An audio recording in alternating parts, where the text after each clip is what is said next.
Welcome to the Rim Break Rodeo. We hope this video helps. In this video, I will explain how to use WordPress to update a website.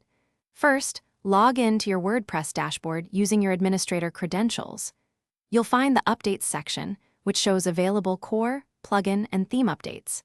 It's crucial to always back up your entire website, including files and database, before starting any update process. This simple step can save you significant trouble if something goes wrong during the update. Updating your WordPress core software is straightforward.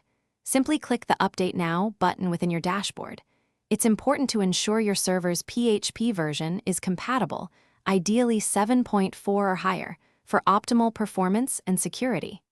After the update completes, verify its success by checking the WordPress version number displayed in your dashboard footer.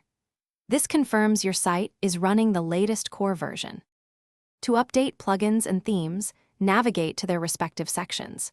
You can update individual items or use the Bulk Actions menu to update several at once, saving you time. After applying these updates, thoroughly test your website's functionality.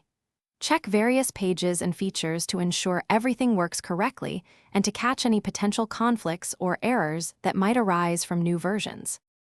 For best practices, schedule your updates during periods of low website traffic to minimize any potential impact on your visitors. A smart approach is to use a staging environment, which is a copy of your live site, to test all updates before deploying them. Finally, make it a habit to check for updates regularly, at least once every 2 weeks, to maintain robust security and optimal performance. Thanks for watching. Consider subscribing if we helped you.